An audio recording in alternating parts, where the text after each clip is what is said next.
This story is a candid, emotional account from the perspective of a husband who discovers his wife's betrayal. Told in the style of a Reddit post, it dives deep into the shock, anger, and heartbreak that come with uncovering infidelity, exposing the wife's manipulative and bitchy behavior through raw, honest storytelling. With sudden twists and painful confrontations, it explores the husband's struggle to reclaim his self-worth and decide how to move forward after the devastating breach of trust. A brutally real reflection on betrayal, manipulation, and the difficult road to healing. Hey Reddit, I'm not really sure how to start this without sounding like a total mess, but here goes. I, 35 am, have been married to my wife, let's call her Rachel, 33F, for about 6 years now. On paper, we seemed like a pretty normal couple, 2 jobs, a house, a dog, bills to pay. Nothing flashy, but stable. Lately though, things just felt off. You know that gut feeling when something's wrong, but you can't quite put your finger on it? Yeah, that was me for a good few months. Rachel started acting weird, more distant, snapping at me over dumb stuff, constantly on her phone, shutting me out. At first, I chalked it up to stress. Work's been rough for both of us, and maybe she was just overwhelmed. But the weird part?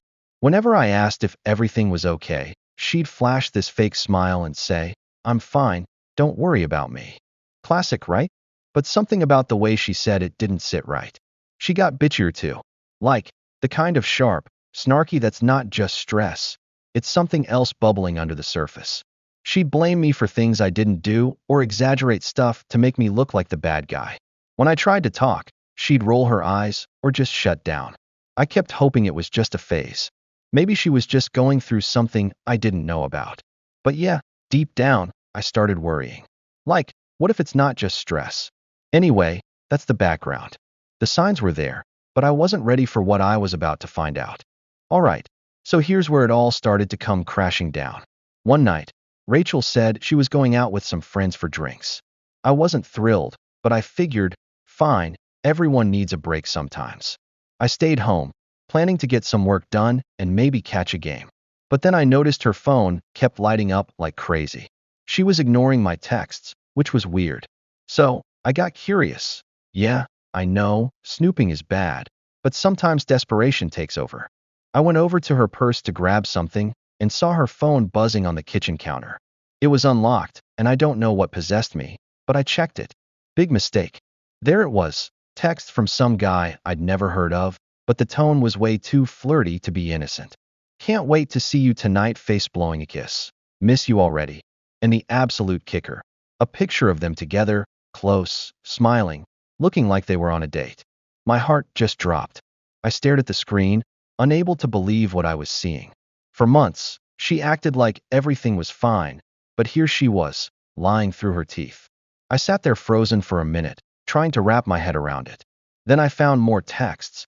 Late at night, secret plans, excuses she'd given me that didn't add up at all. It hit me hard. Rachel was cheating. That night, I barely slept. I kept replaying all the weird behavior in my head, trying to figure out when it all started. The shock was overwhelming. So, after staring at that phone for what felt like forever, I knew I couldn't just sit on this. The next day, I decided to confront Rachel. I wanted answers. Maybe she'd have some kind of explanation. Maybe it was a misunderstanding? Yeah, I was desperate. I waited until she got home from work. The second she walked in, I could tell something was different. She looked guilty but also pissed off, like she was already bracing for a fight. I didn't waste time. I just blurted it out. "Who's this guy? Why are you texting him like that? What the hell is going on?" And man, the reaction. Rachel's face shifted instantly, from shock to angry, and then straight up bitch mode.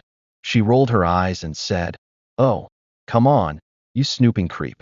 It's not what you think." Not what I think. The text said otherwise. Then came the lies. She insisted the guy was just a co-worker, harmless flirting, and that I was being paranoid. She accused me of invading her privacy and making a big deal out of nothing. When I pressed her harder, she snapped. "Maybe if you weren't such a loser, I wouldn't have to look elsewhere." That cut deep. The nerve. She kept dodging questions, throwing blame at me, and telling me I was imagining things. She said I was being controlling and crazy. At one point, she even cried. Fake tears, I swear, saying she was stressed, and needed space. Then she told me to get over it, and that I was embarrassing her. The whole confrontation was a roller coaster of emotions: anger, disbelief, humiliation. Man, after that confrontation, I was a total wreck. I couldn't even focus on work or eat properly for days. My mind was racing with everything she said, her lies, the way she flipped the script and made me feel like the bad guy. It was brutal. At first, I was just angry. Like boiling rage. How could she do this? How could she lie to my face and treat me like dirt? I kept replaying all those bitchy moments, the sudden coldness, the sharp insults. It all made sense now. But after the anger came the sadness. This woman I trusted, married, built a life with, she was cheating. And it wasn't just the physical betrayal. It was the emotional manipulation. The way she made me doubt myself, question my worth. That hurt more than anything. I felt so alone, even when she was right there. Like I was living with a stranger who was good at pretending. I started doubting everything: myself, the marriage, whether anything we had was real. There were moments I wanted to scream, cry, or just disappear. But mostly, I just felt numb. Like my heart was breaking slowly, piece by piece. After a week or so of cycling through anger, sadness, and confusion, I realized I couldn't keep living in limbo. I needed a plan, some clarity on what the hell to do next. I thought about confronting Rachel again, maybe going to couples therapy.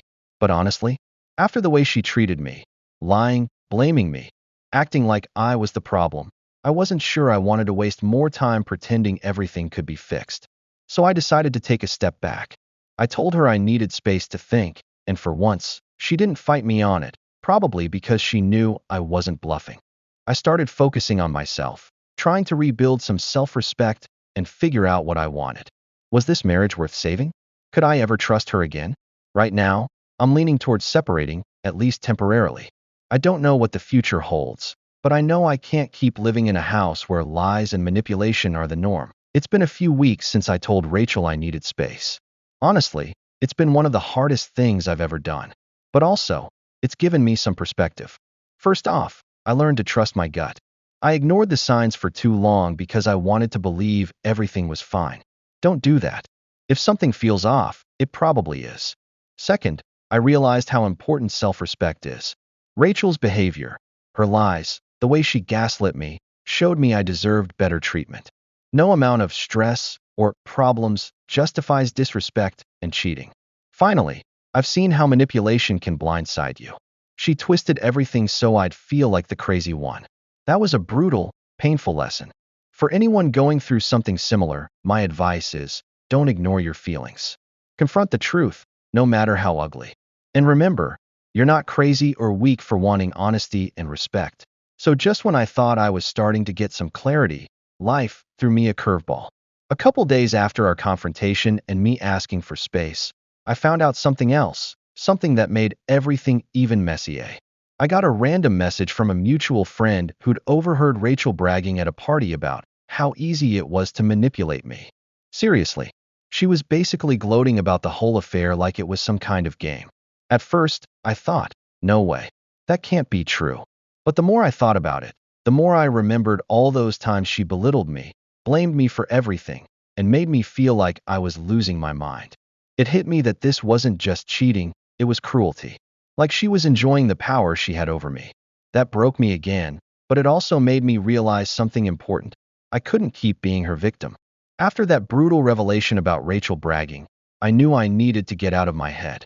I started talking to a few close friends, people I hadn't really opened up to before. At first, it was hard. I felt embarrassed and ashamed like I'd failed somehow. But honestly, just saying the words out loud helped a lot. They listened without judging, which was something Rachel never did. One friend even shared that they'd been through something similar and offered to recommend a therapist. I wasn't sure about therapy at first, but I decided to give it a shot. Having that support reminded me I wasn't alone. It also gave me a little hope that maybe, just maybe, I could get through this without losing myself completely. While leaning on friends and starting therapy, I still felt this gnawing need to know everything. I couldn't stop thinking about all the lies Rachel told me. I went back through her phone. Yes, I know, probably not the healthiest move, but I was desperate. This time, I found even more messages, including some deleted ones that I managed to recover with an app. It was worse than I imagined. Not just one guy, there were a couple, and she'd been playing them against each other while keeping me in the dark. It wasn't just the cheating anymore. It was the full-on deception and betrayal layered on top of it. She'd been leading a double life while acting like the perfect wife in front of me. That realization made me even more numb. How could someone be so cold and calculating? By the time I hit that breaking point, I was exhausted, mentally and emotionally drained.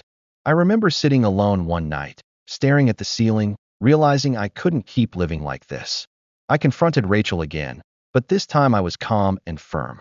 I told her I knew everything, the multiple affairs, the lies, the manipulation.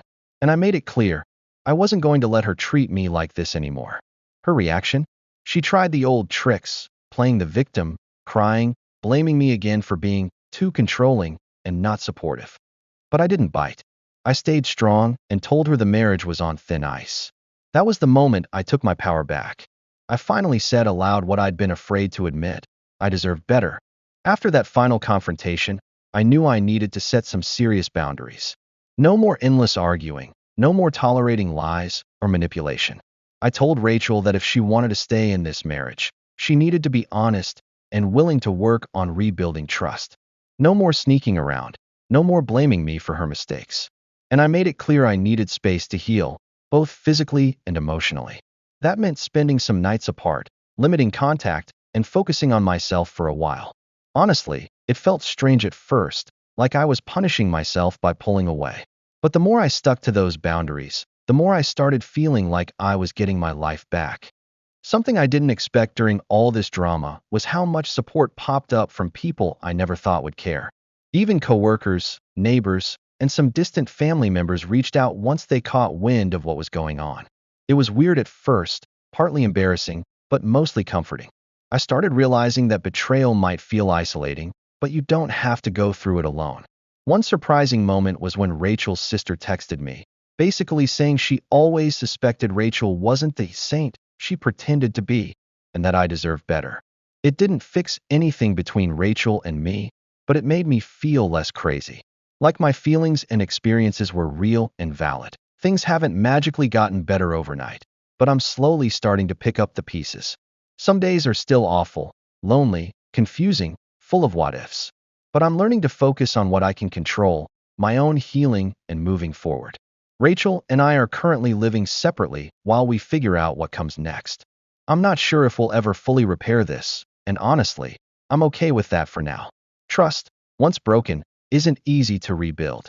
I've started doing little things for myself that I used to ignore: exercise, hobbies, even just reading or watching dumb shows to escape for a bit. It's helping me feel like me again. Looking back on all this, I've learned some hard truths. Cheating isn't just about physical acts. It's about breaking trust and tearing down the foundation of a relationship. The lies and manipulation hurt just as much, sometimes even more. I also learned the importance of standing up for yourself. I wasted too much time making excuses for Rachel's behavior and doubting my own instincts. If your partner is disrespecting you, don't ignore it. And finally, I learned that healing isn't linear. Some days I feel strong, others I'm a total mess. But every step forward is progress, even if it's slow. So here I am, at the tail end of this nightmare, trying to figure out what's next. I don't have all the answers yet, and honestly, that's scary. But I do know one thing. I'm done living in a world where I have to question my worth every day. Right now, I'm focusing on rebuilding myself, setting healthier boundaries, and being honest with what I want from life and relationships. Whether that means fixing things with Rachel or walking away for good, I'm learning to put myself first. If you're reading this and going through something similar, just know, it's okay to feel lost. It's okay to be angry and hurt. But don't lose sight of your own value. You deserve respect, honesty, and love, not manipulation and lies. Thanks for reading. If anyone's been through this or has advice, I'm here. This whole thing has been one hell of a ride.